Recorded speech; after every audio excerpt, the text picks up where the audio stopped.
Explain. No. No.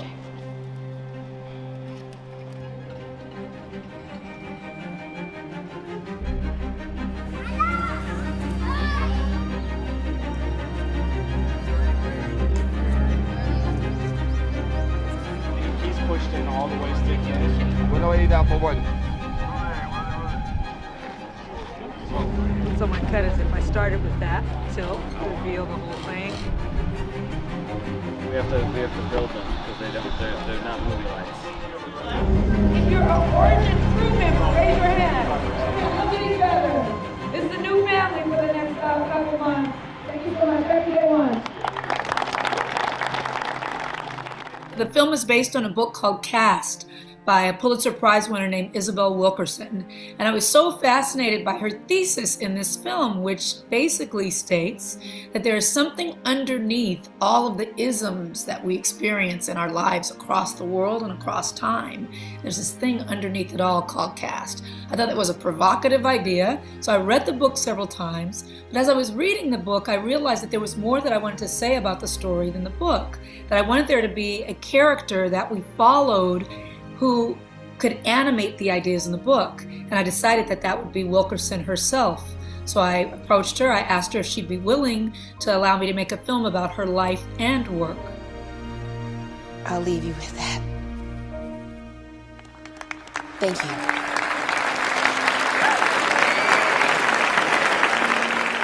I was aware of Cast, the book, because I have followed Ms. Wilkerson. Her work, is extraordinary. So I was familiar with that. And then I heard rumors that Ava was going to adapt it. But, I was like, that kind of miracle will never happen in my life. This is a very singular project. It's unlike anything I've ever worked on before. And again, it's the examination of this one unbelievably brilliant woman's philosophy and her thought that she reached through her own pain and through her own observations and our own desire to dig deeper and to look further into things, to not keep things on the surface. And I very much think that that's what Ava's doing. She's taken that, and it's very much singularly Ava's piece that she is trying to express. My first conversation that I had with Ava was before I was cast in the film. She told me what she wanted to do. She wanted to go to India. She wanted to go to all these places, and she wanted to do it really kind of guerrilla style because she didn't have a lot of money, And that was something that I felt was an extension of the spirit of the book. And I wanted to be a part of that. Art is subjective. I'm not coming to be a part of my movie. I'm coming to be a part of her movie. And whatever she believes it requires, I feel like it's my responsibility to provide. She is a force. She knows what she wants, exactly what she wants. Watching her lead, especially as a Black woman, is super inspiring to me. She's wonderful. She's warm and she's kind and she's open to suggestions. Someone like Ava will take the mechanisms of this mechanical piece of machinery, this piece of equipment, this camera, and knows the power of these lenses in recording a story that will last forever. Alonzo. She understands that. Right here. You're perfect. So look there in the middle of it. Oh, this is gonna be great. You know, it would be a nice idea that I haven't used yet. I heard that it happens on some movies. Marks. Look. It has to be black. Prepared. Oh, wow. That's right. Marks and black, ready. I don't need it. I black got it. They're coming. I'm standing on it. I'm standing on it. I'm good. Thank you. If you're good, please see.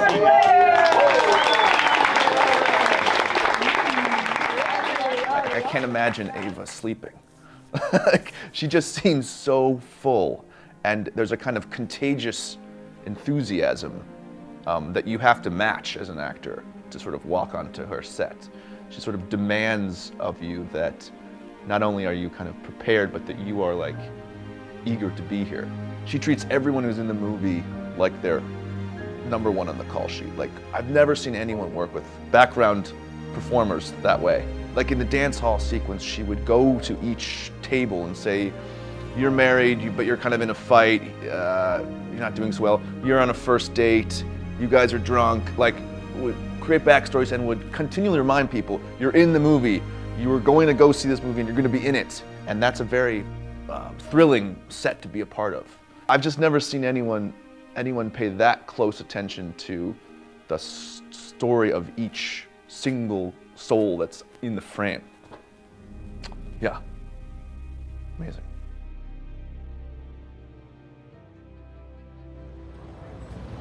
Do not miss this flight, okay? I love you. Please be safe, okay?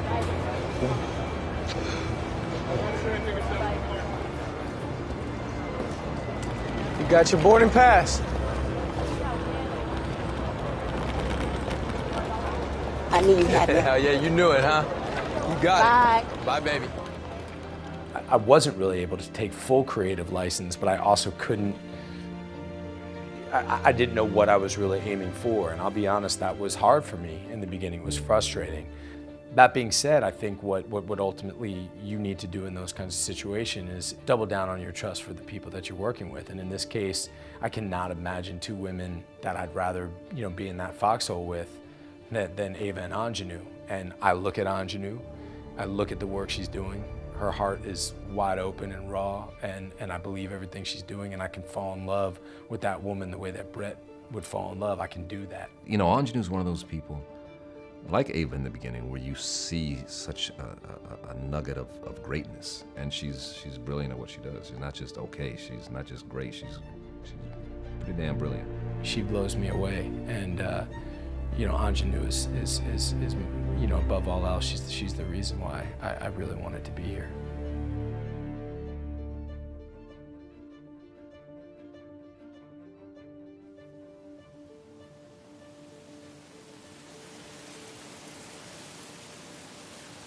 Ella, I know you want to say it.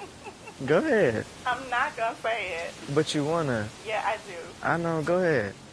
I told you so. See, always with I told you so. Because I told you so. He was right this time. What you mean this time? I'm always right. All right. Right. Calm down, So calm get your down. little candy or whatever. Calm down. I didn't have to really do too much to build this character because Trayvon is me. I feel like the same exact thing could happen to me given the wrong place, the wrong time, and the wrong person. Ava really wanted to shine the light on Trayvon in this film. You get to see Trayvon for Trayvon. You get to see him be an everyday kid. You get to see him be so regular and so human and just so vibrant and so energetic. As real and as authentic as this can feel, I feel like the more justice will be done.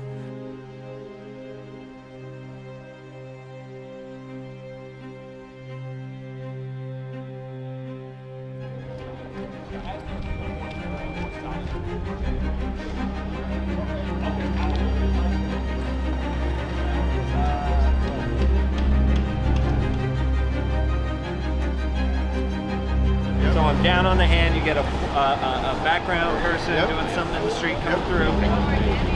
I come up to his face, I'm living with him for a moment. Just a step. Just the first step, you should be ready to go. Let's see how it goes. His name is believed to be August Landmesser.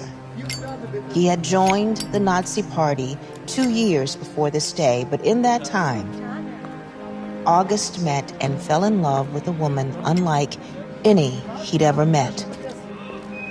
Unlike any he was supposed to have met. Irma Eckler, a Jewish woman.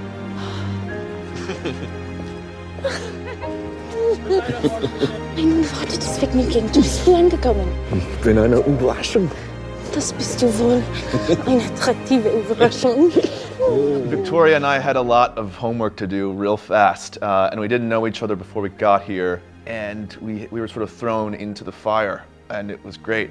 She was really such a great partner. We kind of fell right into being in love very easily.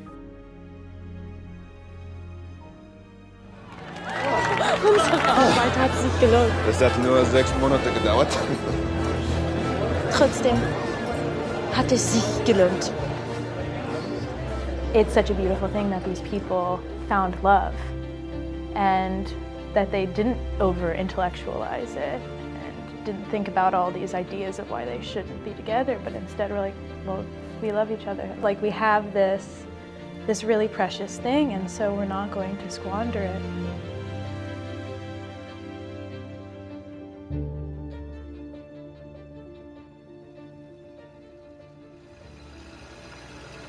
In the fall of 1933, Allison Davis and his wife, Elizabeth, cut short their advanced studies at the University of Berlin and fled Germany when Hitler took power. So Allison Davis went undercover in Jim Crow South, risking his own life, and together with my team, we risked our lives to find out how actually caste systems work in America. They had to keep to their own caste performance. Everyone had to play the part expected of them.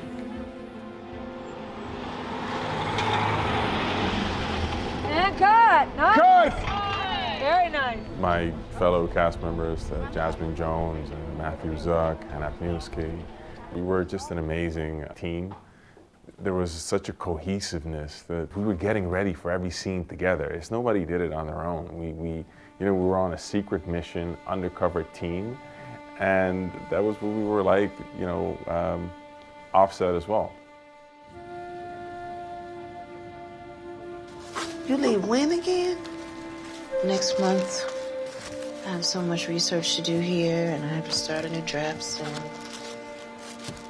Do you even know anybody in India? What's the point of traveling? Meeting new people. Traveling to places where you are warmly welcomed by familiar faces is underrated. Well, I might have found an Indian professor who can help me navigate. Isabel! Isabel! What are you doing, Suraj? What are you gonna do? We're gonna go straight. We're gonna walk right there. That's where we gotta go. Welcome to India, Isabel.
The scene where I have to say goodbye to Marion. We shot it at this incredible palace in Delhi. I felt like I was by myself on the planet. And, I wasn't able to talk to Niecy, but I had the sense memory. I had the memory of our conversations, and the great thing about, my experience with her is that it was something that was so intimate that it lived with me past my being in her physical presence. She hasn't been responding to folks. I understand. That was hard, and I think it was hard because I never wanted to do something that was performative. Hi, cousin. I called to say goodbye. There's a lot of loss in it, and I wanted to make sure that I was modulating and not being indulgent. God help me, I did not want to be indulgent. Thankfully, I had a director who kept me honest.